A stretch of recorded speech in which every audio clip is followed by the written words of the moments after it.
This is the Celiac Project, two guys talking gluten free. Just wanted to give a little disclaimer. We are not medical experts, doctors, dietitians, Nurses, bone experts, surgeons. we're only experts at being celiac patients. So enjoy the show. And if you're going to do any changes to your diet or need real medical advice, please go to the medical professionals. That's what they're there for. We have an amazing treat for you. If you want to listen and watch this week's episode, you can go to youtube.com/@celiacproject and watch it there.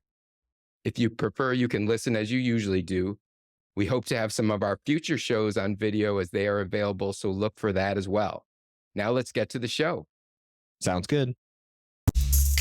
You found the Celiac Project podcast, two guys talking gluten-free. I'm Mike. And I'm Cam. And who's joining us on the podcast today, Cam? Today we have one of our favorite friends, Andrea Tucker from Baltimore Gluten Free.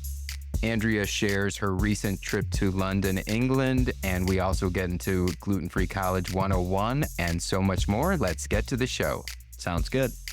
Cam and I are so excited to welcome to the podcast today one of our favorite guests, favorite friend of the Celiac Project podcast, Andrea Tucker. How are you today, Andrea? Oh, I'm great. It's always a good day when I'm with you guys. That's fantastic when we're with you. Just a little background. Everybody knows Andrea by now, but she's the founder of Baltimore Gluten Free, the Gluten Free News, Gluten Free College 101. She's a health educator. She's just such a powerhouse in our community. So always excited to talk to you, Andrea. And we always talk about some of the typical topics that we talk to you about in the gluten-free world, but wanted to start today. You recently went with your family on a trip to London, England, and wanted to maybe get some of your takeaways and thoughts about that. It's funny, when I was growing up, people would make jokes about English food and the food in London, that it wasn't very good. And I know it's become like a foodie country, England overall. And also we have a friend, Lyle, who's part of our TCP Inner Circle, and he's from the UK and he's had some good experiences. So I know it's now really food centric and the gluten free is good as well. So why don't you share with us some of your top takeaways from your trip? Oh, excellent. I'm with you, Mike. Growing up and even in more recent history, London and England was probably down on my list when I thought about places that had the cuisine kind of centric destination. And I don't know when this happened. Maybe you can check in with Lyle. I could do a little research, but it really has changed, as you mentioned. I mean, every cuisine you can imagine is right there. And it really has become this destination for food. And of course, important to all of us, good and safe gluten-free food. So when my family and I started thinking about a European trip, we tossed around a couple different destinations, and I won't bore everybody with why we had to eventually eliminate some spots, but we landed on London for a few reasons. Number one, this was our first foray into Europe. My husband had been there years ago growing up, but my daughters and I never had. So obviously, it's a great place to dip your toe in. We're not dealing with a language barrier or anything like that. We also had some time constraints. So I have a daughter who's in college. I have another one who's a senior in high school. And even though, you think of the summer as kind of a slower pace, they still have plenty of things going on. And in fact, my older daughter had to be back to college early. So we had a time frame to deal with. And luckily, we live in Baltimore. There's a direct flight from Baltimore to London. Easy on, easy off, no muss, no fuss. So a couple things like that lined up, and we were like, London it is. And you know how it is, wherever it is, when you are planning a trip. The first thing our family does is starts to research where we're going to eat. Of course, we had the different destinations we were excited about too, but we started our food research. So that's kind of what led us to London. And it just was an incredible trip. Did you have any standout meals from the trip that you wanted to share with Oh us? my gosh. Yes. So here's another shout out to England. You guys might be aware, maybe the community is aware, that England has a certification program similar to Italy, where they certify restaurants. And in fact, not only restaurants, but also they had a pub or two on there as well. So you can go to this website, which is celiac.org.uk, and they spell celiac with an O. So it's COELIAC. So we started there. And another shout out to is to some people in our community. Matt from Gluten Free Street Gang lives in London. And so he was a wealth of resource. He has an actual guide to eating in London. So that was really, really helpful. We did enjoy so many wonderful meals. One standout, though, Cam, was in Notting Hill. I don't know if you remember the movie Notting Hill. I'm probably dating myself. Yeah, I don't think I've seen that one. it's old. Julia Roberts and Hugh Grant. Hugh Grant. Yeah. Hugh Grant. So it's a little bit outside of London. Beautiful, beautiful neighborhood. These painted houses. It's a great destination. On Saturdays, they have this outdoor market.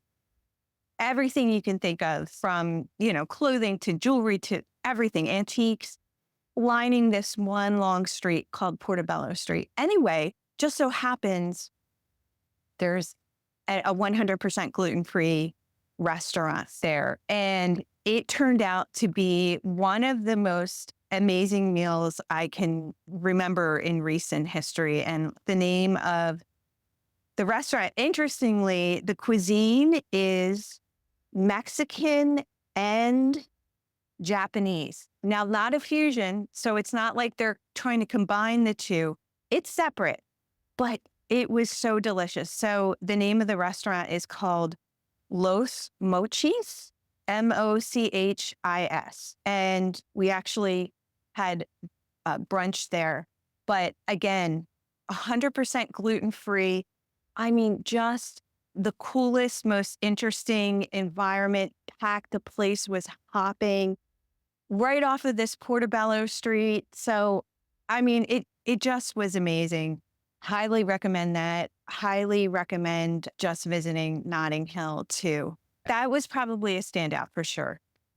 Fascinating that, like you said, at first I thought you were going to say a fusion of Yeah. the two. So do you know why they picked doing those two cuisines and why it was dedicated gluten-free, or just... I don't. I don't know the story behind it.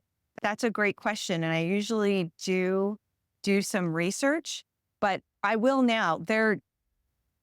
Like I said, they kept those cuisines separate. It wasn't like they tried to fuse them in any way, but it was just outstanding. So, so good. And, really interesting drinks.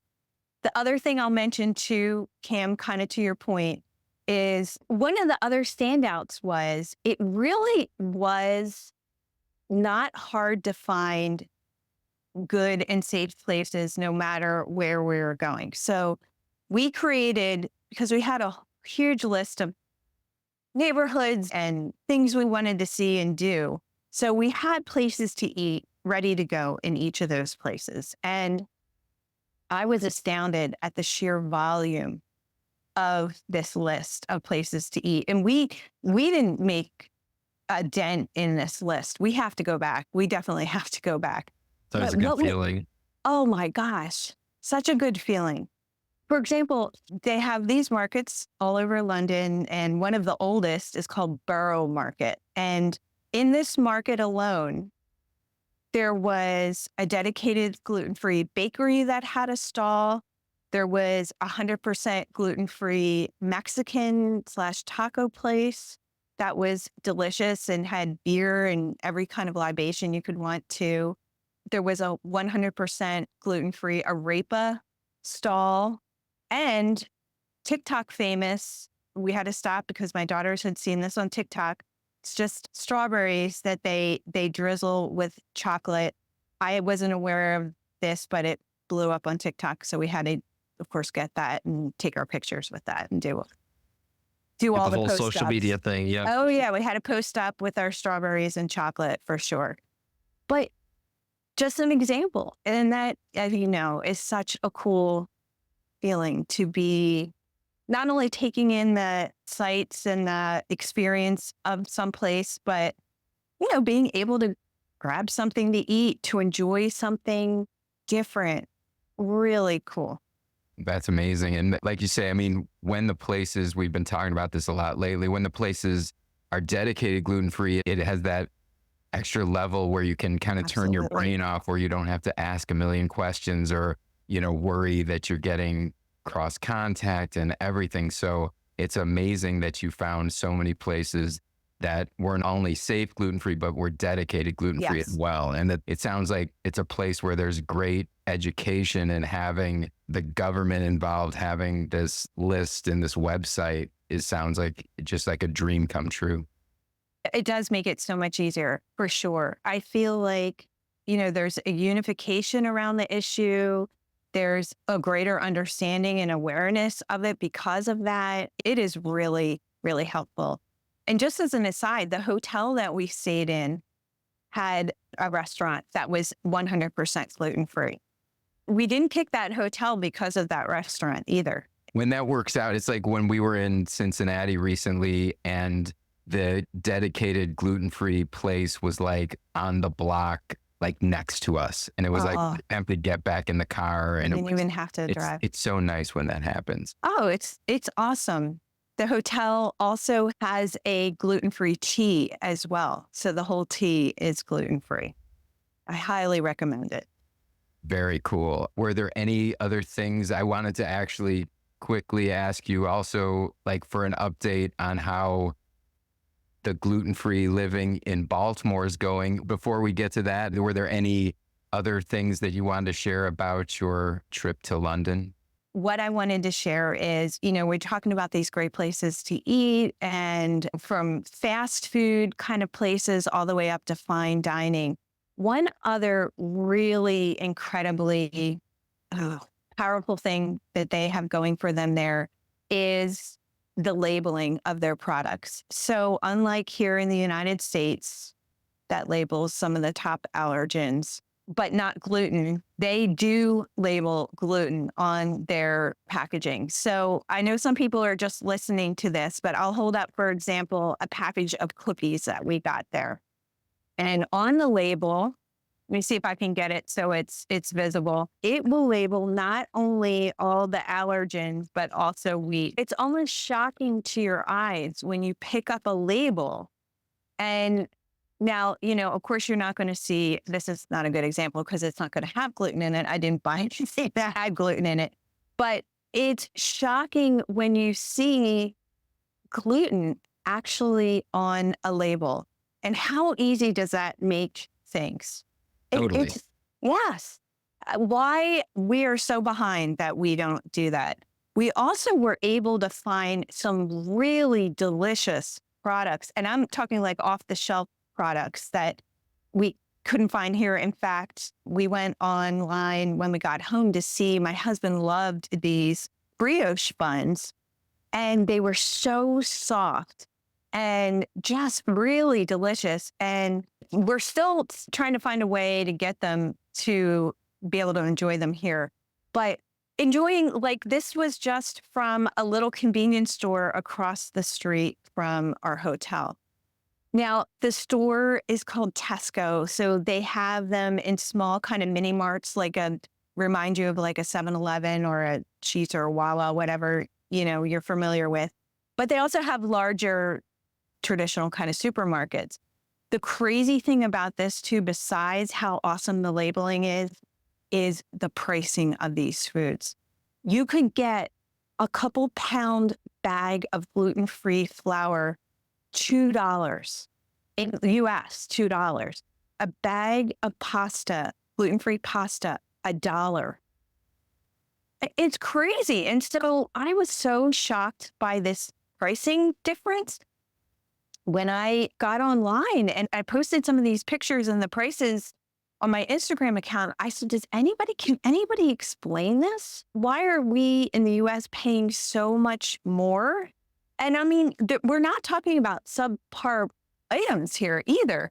Nobody had an explanation. Maybe somebody in your community does, because I'm dying to know. It's almost like we're getting punished and they're getting it almost subsidized. It costs more to make these products, and that's why we're paying more. But it feels like in Europe overall that there's a lot more thought and care put into helping people who are dealing with celiac disease, almost like, I don't want to say it like a subsidy, but like really trying to help us through. Yeah, right. It's just crazy, but I agree. I feel like maybe they don't have some of the lobbying of big food that we have here. I'm not sure, but it is just striking. So my recommendation is, if you go to visit, bring just an empty suitcase and load it up with all kinds of food. I was going to say too, with that pricing difference at a certain point too, it is probably worth shipping it back here because it's just so expensive to not ship it, but have it be produced here. That's so weird. It is. Yeah. Yeah. If So anybody strange. has any other insight, I'm still trying to, figure that out. But yeah, so whether it's fine dining, fast food, anywhere in between, or just stopping at the grocery store or, a mini mart kind of thing, convenience store, there is a lot of great eating there for sure. That's great. And maybe after this gets posted, we'll get some answers to why the flours and some of these products are cheaper. Wanted to maybe very quickly ask you, we don't have to get into it as a long topic, but because we are having you on and haven't talked to you in a little while, and because we're talking a little bit about travel, I haven't been to your neck of the woods, Baltimore, in a while. Just maybe a quick take from you on the state of all things gluten-free in your neck of the woods. In Baltimore. Yeah. So, some of our old faithfuls are still chugging along, which I'm extremely grateful for. We have a few dedicated gluten-free eateries, and they've been hanging in there for a long time. And I never take that for granted. As we know, it's a hard business to be in regardless. But if you're, dedicated or have kind of a more niche clientele, it can be extra challenging. So please support those types of businesses wherever you can. Yeah, we're doing okay. In the greater Baltimore area, there's been some more businesses that have popped up, even down to kind of closer to the DC area, which is always good. I'm always trying to update my Baltimore Gluten Free website with any new places that pop up. Some on the eastern shore of Maryland, so closer to the beach. There's one or two new ones there too. Yeah, so still have at the ballpark, if anybody, I know we're getting into later baseball season, but there's still a good Boog's barbecue, which was Boog Powell was a player. I always recommend that to people. They have dedicated buns, and the woman who is the manager there has celiac, so she runs a really tight ship, keeps things separate. It's really a good option there. That's definitely on my baseball bucket list. Like when you were posting about the Boog Powell stuff and how good a job. I love baseball. And I have never been to, it's still Camden Yards, right? Out there. It's Camden Yards. I'm so old. I remember when that was like the first beautiful new stadium. So it's sad. I've been to Baltimore. It's been a while, but haven't been to a ball game there. So I'm looking forward to that. I was going to say too, it's always our favorite when we hear that the manager has celiac also. Definitely. And I always make sure to check if she's still there. And that's always a good reassurance when that touch point is still there. Definitely. One other segue I wanted to make was we're right about that time of the year where kids are back to school, kids are making the transfer from one school to the other, and college is one of those transfers. Can you update us on the latest with Gluten Free College 101? Oh, thank you. Yeah, we're going strong. Our group grows by leaps and bounds every day. It's amazing. And it's just primarily word of mouth. So we talk about everything related to college with a gluten-free student, whether your student's in middle school or high school, and trying to discern that whole process from researching schools to how to set up accommodations to really getting critical about what a school has to offer. And then, of course, for students and parents who are already in college, offering support. If you haven't set up accommodations, how to deal with that, maybe adjustments in meal plans, sometimes even just noodling out issues with roommates and how to deal with shared kitchens and that type of thing. So our largest group is on Facebook. I do have a newsletter that goes out as well. And then we have the Gluten Free College .com website. So if anybody wants to connect, you can head there, glutenfreecollege.com, or find us on, if you're on Facebook, at Gluten Free College 101.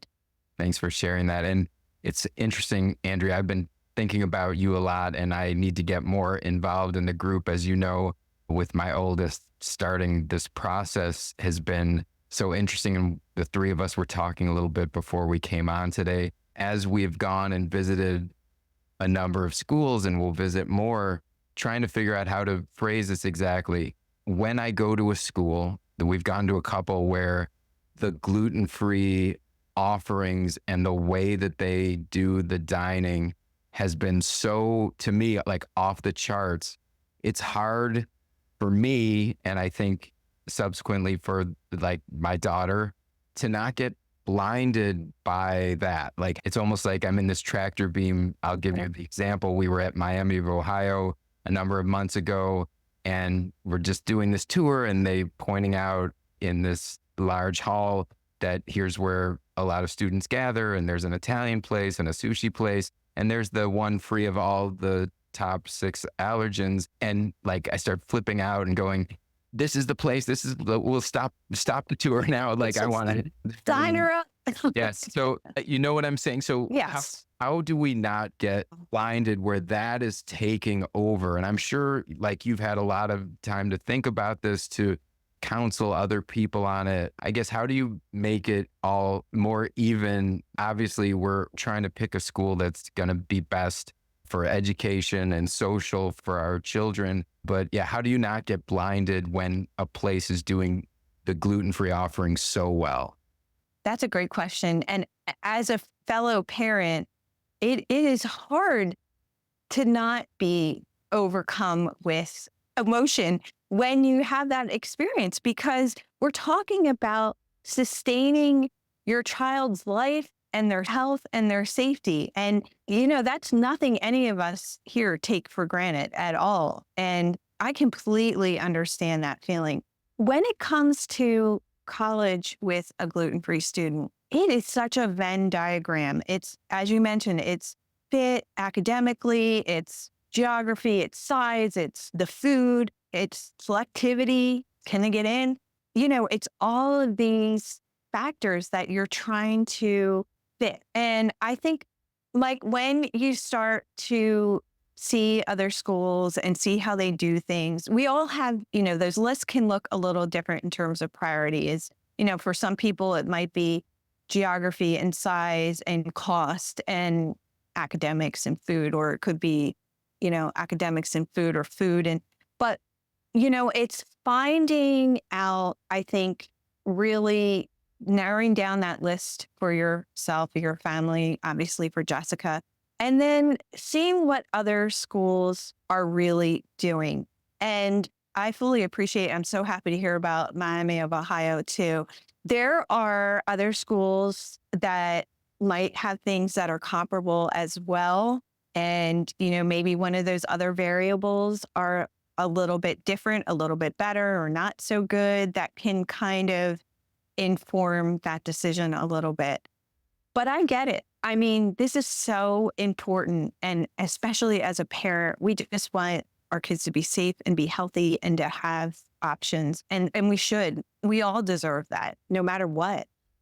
And, you know, I think you guys will figure it out. It'll be tempered a little bit by probably time and experience and other factors beyond our control, unfortunately, whatever they might be. And I think, you know, Jessica will have her thoughts about things as well that will come into play. And I get it. Yeah. And I like your answer. I think it all kind of comes together. It's like, when I was picking a college many years ago, the pieces start fitting together and you whittle it down. And I think you gave a good answer. I know there's not one answer to my question, and it's just that is a big piece and it has to fit in. And I think to people who are listening, who are going through this process as well, I think the whole food thing, if you find a school and it checks off all the other things, but the food issue, like you read on message boards and hear from other students who've been there, that it's a real struggle. I mean, it's an easy way, I think, for us to actually take things off the list that just, you don't want to make it harder for your student, for your child to have to navigate that. You don't want to add in this big obstacle when there are a lot of places that know how to do it. I agree with that philosophy. I mean, everyone knows it's tough enough to be a college student, juggling all the things that you juggle, let alone having to find food to either worry about it or, it's just a lot of hoops you have to jump through. It's really important to have your eyes open about a school before you go. So maybe it does check the first 4 other boxes, but the food part, it doesn't. If for some reason this is where your student is going to go for whatever reason, knowing that beforehand and making all the necessary accommodations and setup beforehand, realizing that it's not going to be so easy is what you have to do. But that being blindsided is absolutely what, you don't want to happen. Yeah, I think I've said it in the past, and I know some colleges don't allow it, but at a certain point when I hear about all the stress about the food, if they don't have a perfect setup, like the couple examples you guys were just giving, I feel like trying to find off-campus housing or getting that exception is the best route to go. Yeah, some families will do that, or on-campus housing that's kind of either in like an apartment or has a kitchen in it, Right. something Yeah. like that. Yeah, and maybe petitioning for a modified food plan, or colleges like students to be on the meal plans because they're money makers. Yeah. The meal plans are expensive, It's a and ripoff. it is a ripoff. And there's nothing more frustrating than seeing parents pay thousands upon thousands of dollars, and their student is like basically having rice and plain chicken a couple times a week. So it's really important to have this understanding beforehand. And if that's the school and if that's the situation, then you, like you said, you get the accommodation that gets you a kitchen, you get some groceries in, and say you need either a reduced or off the meal plan. And they make it hard to do that right off the bat because they want you to pay for that. And they'll say, we have food. But if you have a little time under your belt and can kind of prove that, hey, look, this isn't sufficient, or in some cases, unfortunately, not safe, it's a little bit easier to get off of it.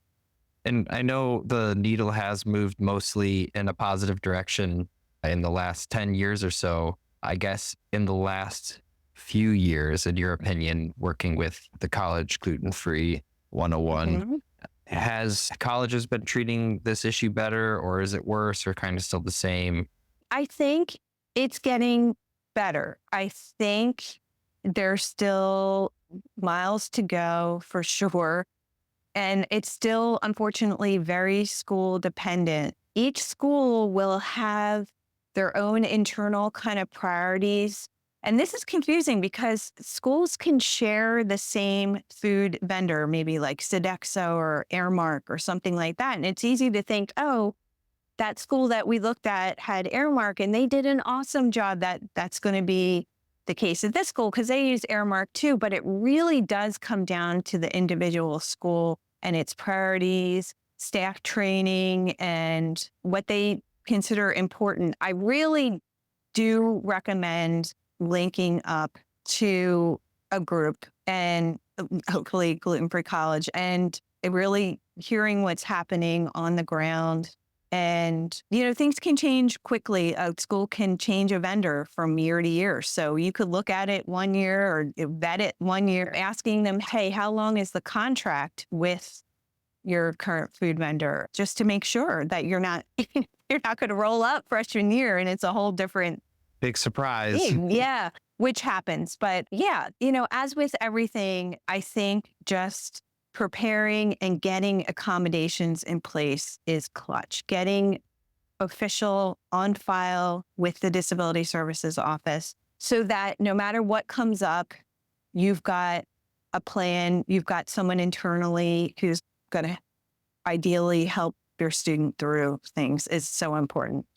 Yeah, really well said, Andrea. And I think we've talked about this before to try to talk to families and people who are in similar situations who are actually attending the school now, because sometimes, the school can tell you a lot of what you want to hear, and then the reality can be very different from the student's perspective. So make sure you're doing all your due diligence and talking to not just the staff of the school, but the students that are going through this and their families. Andrea, it's so much, as we said, so much fun having you on and talking to you. And we're getting near wrapping up. But if there's anything that we didn't talk about today that you think would be helpful, I also want you to shout out all the great things that you're doing so people know. I know most, if not all of our listeners know you and where to find you, but would love for maybe the two that are out there to find you as well. Oh my gosh, you guys always make me feel so good. I need to talk to you every day. Yeah, I mean, you can find me at Baltimore Gluten Free on social media and BaltimoreGlutenFree.com. If you're visiting anywhere in the area, reach out to me. I'd love to give you some recommendations or tell you what's going on. I have my podcast, The Gluten Free News. You can listen to it wherever you listen to podcasts, and just really brief, 5 minutes or less. Try to, if there's anything newsworthy, or try to make sure people know about it. And then Gluten Free College, which is, again, a big passion. So glutenfreecollege.com, and then on social media. Check out all those. Andrea, as I said, is the most amazing resource. And Andrea, thank you for all you do to support the Celiac Project podcast. Every time we have a new episode coming out, she shouts it out that day. And we really, really appreciate it. I feel like we're the OGs, all of us together, some of the OGs, not all of them, of this great community. And it's just been great to see all the stuff that you've planted grow into what it is, and to be such great friends with you and be able to support each other. It's just been very meaningful to have you in our gluten-free and celiac world and to be friends with you. I appreciate that. I feel exactly the same way. Always, when I think of the silver lining of celiac, Mike and Cam, some of our other mutual friends in the community are the first thing that comes to mind. Having you in our world is so important to walk through this together. I feel exactly the same way. And thanks for the community that you both have created. Very much appreciated. And thank you again so much for joining us. Thanks for listening to today's show. If you like the podcast, please consider leaving us a 5-star review on Spotify, iTunes, or wherever you listen to the podcast. This will help other people find the show. Thanks so much, and we'll see you next time. See ya.